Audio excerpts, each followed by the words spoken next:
Well, welcome back to the show. As we enter the month of September, it is also Love Your Gut Awareness Week. Exactly what is that? Well, it's a time actually that's crucial to reflect on actually healthy gut, ignoring also the stomach and digestive issues or failing to recognize the potential impact that it has on your health can lead actually to more serious health complications. And so the question is, what kind of steps can you take to ensure and promote a healthy stomach? And joining us now and sharing more, we got the Director of Women's Digestive Health Center at Gastroenterology Associates of Brooklyn, Dr. Kayane Hanna-Hindy. And thank you so much for being with us. Thank you. Thank you, Darren, for having me this morning, and so excited to be part of this conversation. Well, I think all of us really have a desire, if you will, to have a healthy digestive system. But we know that so many people have been impacted by not having a healthy gut. What are some of the things that we probably need to be talking about right now when it comes to really ensuring that we're taking good care of our stomachs? I mean, there's no question about, health maintenance and, following up with your practitioner. And if you're having any gut issues, definitely discussing it. And very simple, taking simple measures on a daily basis is our diet. I mean, consuming a diet rich in fiber and avoiding the fatty meals and the fast food and exercising and limiting our alcohol intake, and trying to take more of a stress-free measures if possible. Simple things just to start off in our discussion can truly take a toll and improve our overall digestive health. And what are some of the causes of bad digestive health? I mean, obviously, people are eating and they're doing a lot of Yeah. things out.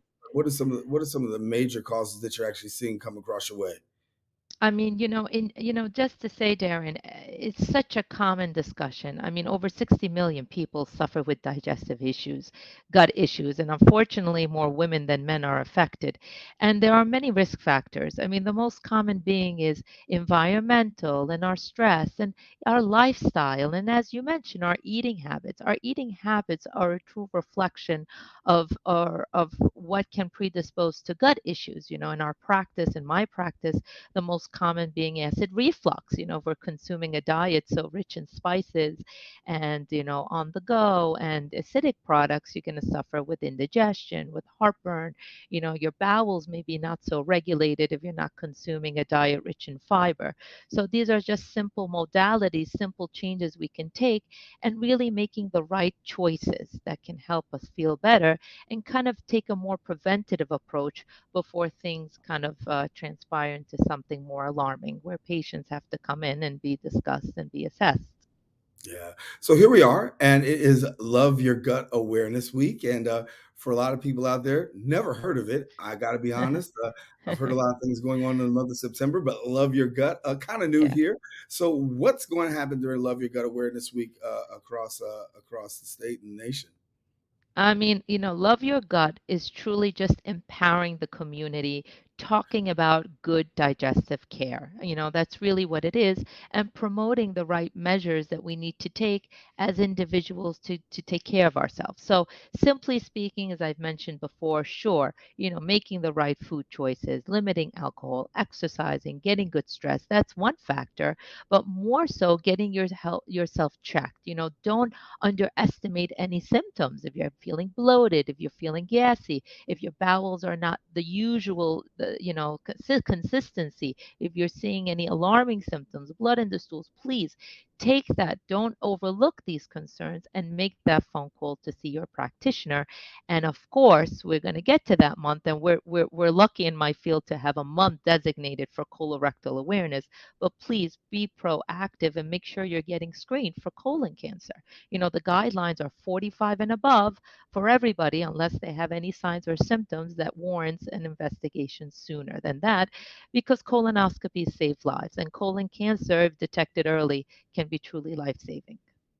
We talk about complications because these are things that happen, and you don't take care of your stomach, things actually happen. I Yeah. probably could tell my own story. I didn't do very Uh, well ate a lot of red meat, and ended up with diverticulitis. So No, uh, Darren, no, Darren, we got to cut off that red meat. that was years ago. I have learned my lesson. I mean, one surgery later, I have learned my lesson. But I do want you to take the time to talk a little bit about some of the complications because we do avoid them. And I mean, for myself personally, I mean, just being Oh, transparent, yeah, there were things I probably could have did, and I just avoided it. I said, oh well, whatever, whatever.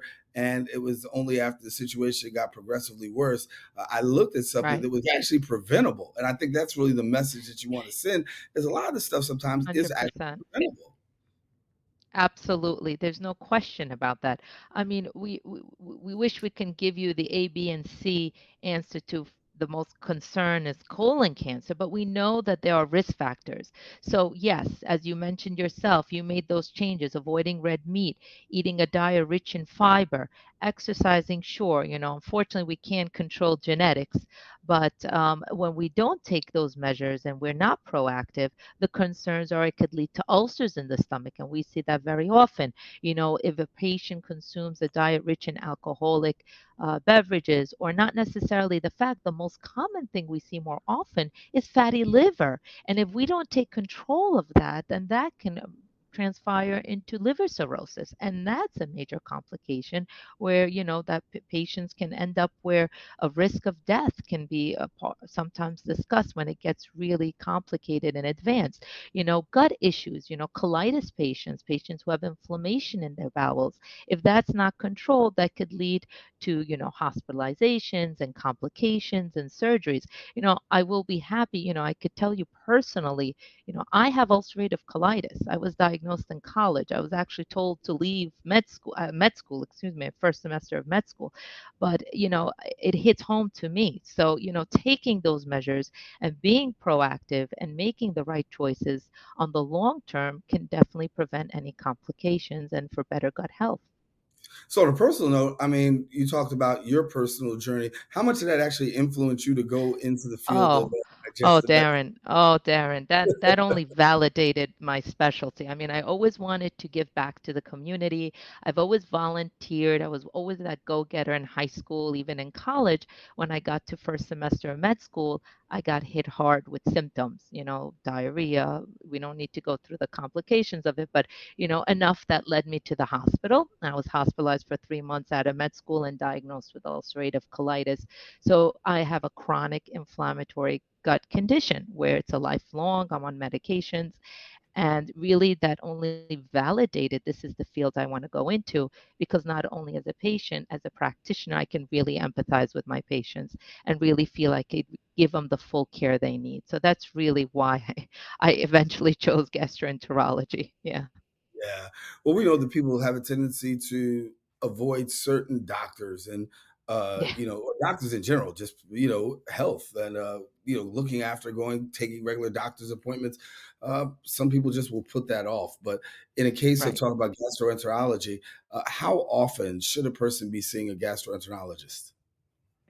I mean, everybody by 45, if you have no symptoms at all, needs to see a gastroenterologist to schedule their colonoscopy for screening for colon cancer. It's still our gold standard for screening for colon cancer. If you're having any symptoms, any indigestion, any heartburn, bloating, gas, blood in the stools, changes in your stool consistency in the bowels, weight changes. Now, again, if these symptoms are for a week or two, you can visit your primary practitioner and then they could address the issues. But if they're more chronic and they're persistent, then please make that phone call and see myself or another gastroenterologist, of course, in our field. Yeah. Yeah. And so, what are the quick things that people can do at home right now if they're watching this segment and saying, hey, this is really something that I really pay attention to? What are some immediate things that a person can do right now to better their health? Okay. So just simple stuff is diet. If you're consuming a diet rich in fast food and fatty foods and fried food, make that change. Make a grilled chicken rather than a fried chicken. Don't order out as much. Simply adding a supplement like a probiotic to your regimen, good bacteria, overall, all the clinical studies overall say it can only benefit our digestive system for good gut health. So those are all benefits to what we can do right now, as well as taking the time to exercise. Exercise, believe it or not, endorses positive endorphins, we feel overall much better. So, simple things, more fiber, simple changes, even on a daily basis, a little extra time for yourself, a little half an hour to exercise or do meditation, is going to make a difference long term. Yeah. And what advice do you give? Because we know a lot of people would like to see that gut be reduced, but sometimes the results are just so slow, and Yes. people have a tendency to give up, go back to what they're doing. I'm just going to eat. This thing ain't working for me. This is the stuff that people actually say. So, what advice do you give for people who may be struggling, trying to get on that road, but then find that the struggle, as we say in the neighborhood, the struggle will be real. The reality is the struggle is real. Not everybody has the same gut. We have to, we listen, it's the reality of things. We have a lot of temptations, unfortunately, and, we don't make the wisest decision. But don't give up. Don't give up because it takes time. You might not see the results immediately, but over the long term, it will benefit. It will improve your liver. It will improve your stomach. It will improve your digestive system. So, my message is, not to be discouraged at all because people have come a long way, and it's willpower and perseverance, and you will find results. Absolutely. Well, Dr. Hanna-Hindy, it's been great talking to you. Certainly, Gut Awareness Week. Got to have you back. We got to talk more about this because there's so many people who are actually affected by it. But Oh, great Darren, information yeah. that you share with us today. Thanks so much for being with us. Thanks, Darren. Really appreciate your time, and it's really an honor to be on the show. Thanks so much. Thank you, Dr. Hanna-Hindy, with us. Now, listen, if you want more information, I want to encourage you to go to their website, nygidocs.com. Also, you can call them. The number is 718-336-3900. We encourage you to go ahead, make that call, find out, get the help that you need, because guess what? All of us suffer in some kind of way with gut issues, except for a small minority of us. But there's a lot of help and resources out there that can actually help you. So take advantage of that. All right, we do have more show. Want you to stay with us. Open will continue coming up right after this.